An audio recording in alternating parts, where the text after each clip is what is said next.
everybody, and welcome to Every Movie Ever. This is the show where we are reviewing every movie ever made. And don't let the fact that I haven't changed my shirt fool you. This is a brand new episode. And we're going to kick it off by talking about the biggest movie of the summer, Avengers Infinity War. Now I'm a big fan of the MCU, of your Marvel Cinematic Universe, and all of the movies therein. Obviously, some are better than others, but I have yet to see a Marvel movie that I have genuinely disliked. Which, for a movie with a series of movies that is like 20 strong, that's huge. Like, compare it to your James Bond franchise. There are a lot of James Bond movies that are out and out lousy. But Marvel, the worst they've done is to create a mediocre movie. Now, Avengers Infinity War, how does it rank? I would say right now that it is good, and that maybe it is great. Here's the thing. I want to try and avoid a lot of spoilers about this movie for you guys, because it's a big deal, right? This is the movie that in a lot of ways all of the Marvel movies have been leading up to. So I just want to give you some cursory thoughts I had on it, which is that this was not the movie I was expecting, and that there's a degree to which calling it an Avengers movie is a little bit of a cheat, because the Avengers are kind of not in it all that much. They are in it, and when they're in it, it's great, and it has the usual great character interactions that you expect from the Marvel movies, and it's terrific fun to see the Avengers meet the Guardians of the Galaxy. But what surprised me the most about this movie is that really the main character of the piece is the villain. Thanos is the main character of this movie, and Marvel has never been great with its villains. It's created a lot of forgettable villains and like one or two genuinely great villains.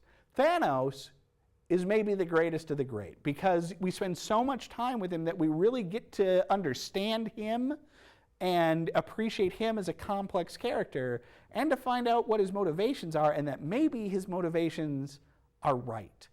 He's a very interesting character. The movie is truly emotional.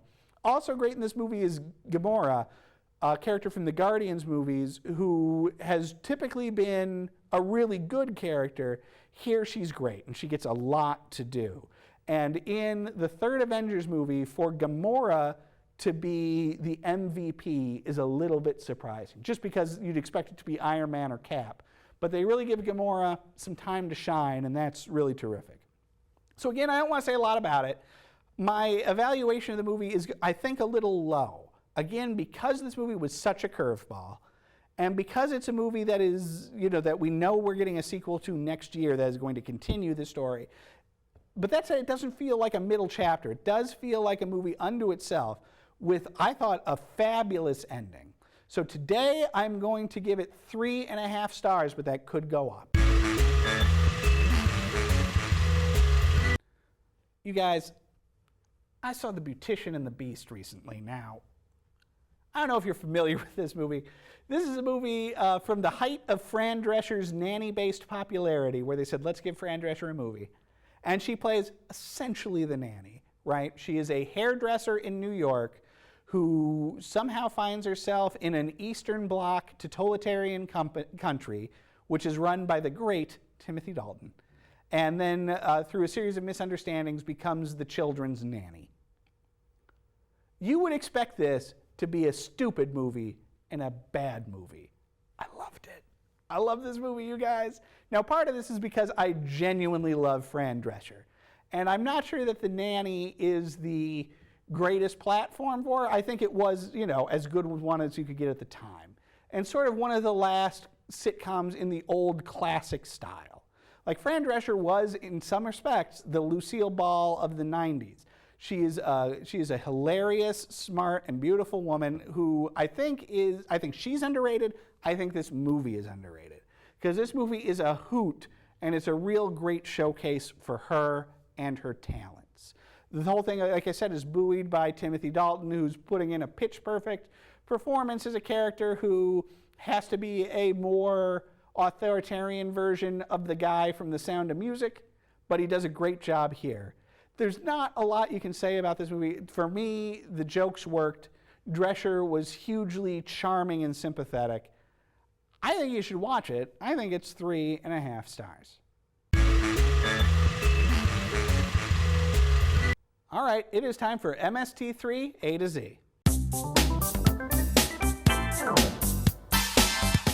Now, this is the part of the show where we are looking back at every movie featured on Mystery Science Theater 3000 in alphabetical order, which brings us to Carnival Magic. This is an episode from the new Netflix revival of the series, which I enjoyed a great deal. And this is, in many ways, the sore thumb movie of the group. It is maybe the most, not necessarily the best episode, but certainly the most memorable movie because it is gross. This is a movie about a talking monkey at a carnival that is fairly ineptly and low-budgetly produced to a degree that it's a very skeevy and greasy looking and feeling movie. Everybody in the movie is very uncomfortable. The whole thing seems disturbing and exploitive.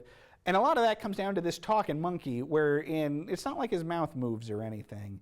They just, sort of record a voice over it, and they've chosen a really weird and creepy voice for it.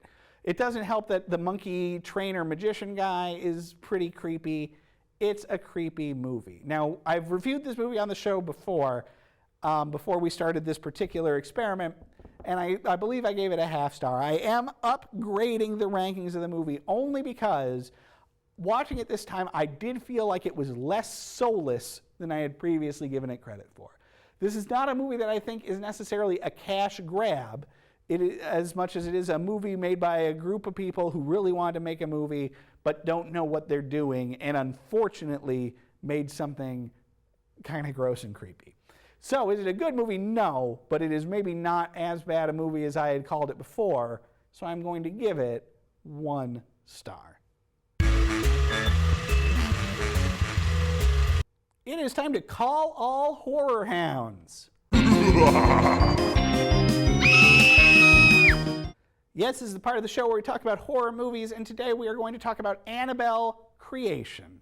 This is a weird movie to explain in that it's the Killer Doll movie that is a prequel to Annabelle, which is itself a prequel to the first Conjuring movie, wherein Patrick Wilson and Vera Farmiga are married, real-life, psychics, demon hunters, whatever you want to call them. Conjuring's a great movie, right? And it has its own sequels. But then they wanted to spin off from the movie about Annabelle, the scary doll from the first 5 minutes of The Conjuring, with a prequel, and Annabelle Creation is a prequel to that prequel. Confused? Here's the thing. So Annabelle is doubtlessly one of the most memorable parts of the original Conjuring. She is a possessed doll. Here's the scariest thing, you guys. Did you know this? Annabelle is real.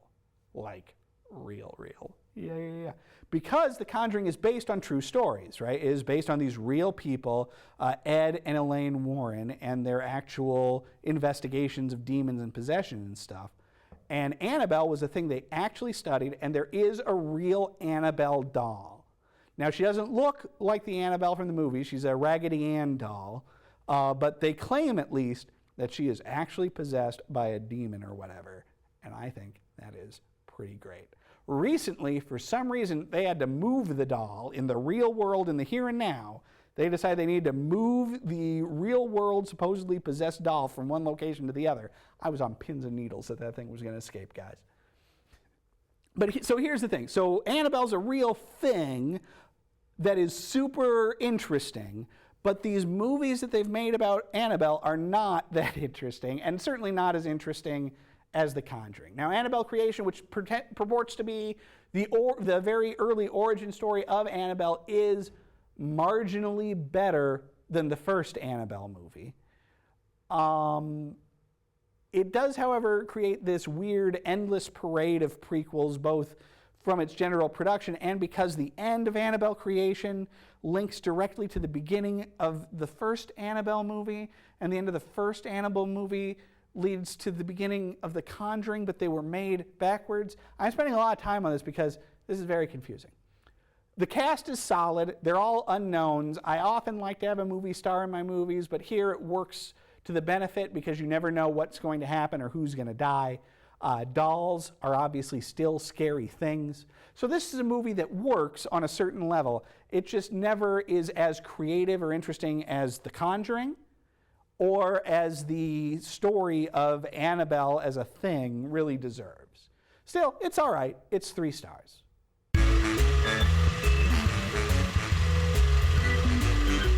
Hey, speaking of true stories, let's head over to Docurama. This is the part of the show where we're talking about documentary movies, and we're going to do so today with the Beatles, 8 days a week, the touring years. Very long title, unnecessarily complicated. This is a movie by Ron Howard, of all people, investigating the first 4 or 5 years of the Beatles being the Beatles, specifically their time touring around England and the United States. I thought this was interesting. Some good interviews, some very good stories. It was fun to spend time with the Beatles behind the scenes. The thing I liked the most about it was that there were plenty of behind the scenes stories and photographs and things. And so the movie does an okay job of making you feel like you're there with the Beatles as they become the biggest thing in the world. Tons of new and archived interviews, interesting stuff. It is, however, a little surfacey, in part because 2 of the Beatles are dead, and there isn't much in the way of new interviews with the Beatles themselves, at least with Paul and Ringo, although I think there's some. You get some sense of how it felt to be, it's a movie that does a better job of telling you how it would feel to be there with the Beatles, like to be a roadie or a press manager or something. But it doesn't do a great job of telling you what it was like to be a Beatle in that time and day and everything. And so I would have liked a little bit more of that. Still, it was a fun movie. I enjoyed watching it. I would maybe see it again. So I'm going to give it 3.5 stars.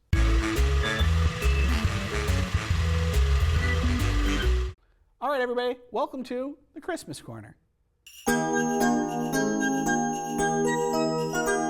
We're not going to spend a ton of time in the Christmas Corner today, guys, but we are going to talk about A Christmas Prince. Now, this is, unlike we usually talk about Hallmark Christmas movies here, this is a Netflix Christmas movie, as Netflix has tried to muscle in on the territory that Hallmark has carved out on it as its own, with a movie about a lady who, listen, guys, this is a lot like Beautician and the Beast. This is a movie where a reporter lady goes to, I don't know, some made-up country and falls in love with the prince, but the prince thinks she's the nanny, and then it turns out she's a reporter, and everybody's upset. Nobody's really in this movie. Alice Krieg, who was the Borg queen in First Contact, and the vampire cat lady in Sleepwalkers, is like the outgoing queen of the country, the queen mother, as it were. The most interesting thing about this movie, which is pretty bland and not quite so bad it's good, is that according to Netflix, apparently there were people who were watching this movie like on repeat, watched it 15 times in 15 days. If you're one of those people, please write in, put a comment in the comment. I would like to know who you are and what your deal is. But for the moment, Christmas Prince, is all right. 2 stars. All right, it is time for nobody's favorite part of the show. This is the worst of the week. Let's talk Baywatch. So I was excited to watch this movie because we had liked 21 Jump Street, where they took a dumb, dated TV show and made it, silly and snarky and whatever, and worked great. Thought they'd do the same with Baywatch. They didn't. Instead, they sort of tried to do what 21 Jump Street did, but seemed to have learned all the wrong lessons. And the result is a movie that is dumb and pretty pervy. Now, granted, I guess it shouldn't surprise me that a Baywatch movie is kind of pervy. But yeah, this movie's pretty pervy. The Rock is in it, and The Rock is charming as always. Alexandra Daddario is in it. She is one of my favorite up-and-coming young actresses. She's okay in it. Zac Efron is in it. Somehow, and this is really the place where the movie has done wrong, somehow they've made a movie where Zac Efron isn't charming.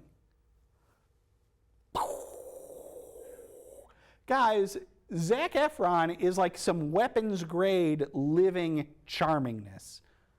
How they've made a movie where he is just another gross and sleazy guy is beyond me, but they did it. Nothing really else to say about this. This is a long and tedious movie that just does everything wrong. 2 stars.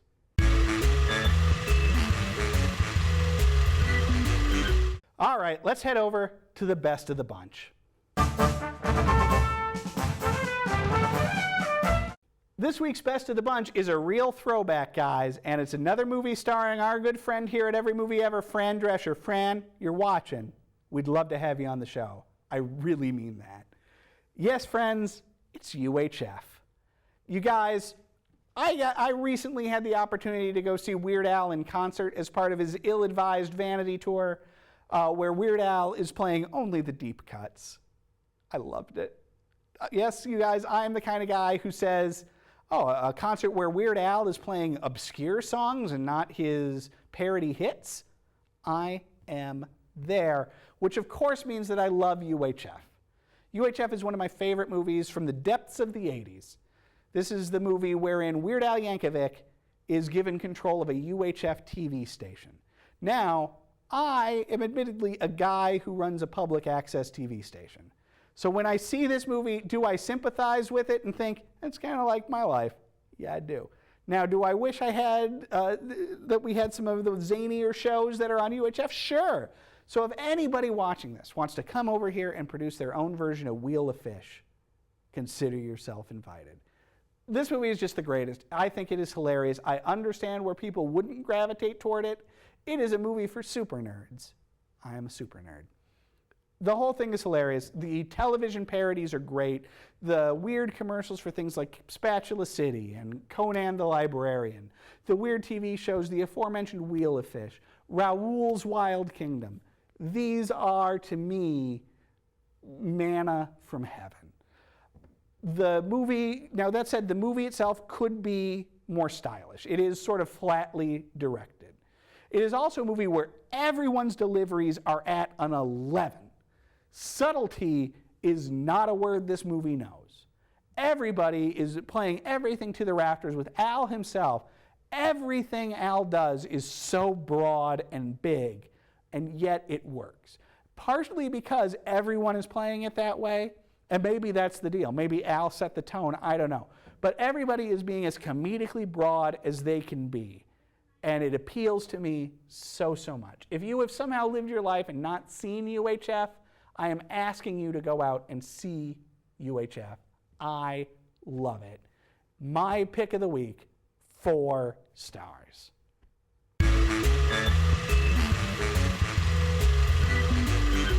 That is going to do it for this episode of Every Movie Ever. Thank you so much for watching. We'll be back next time as we keep trying to review every movie ever made.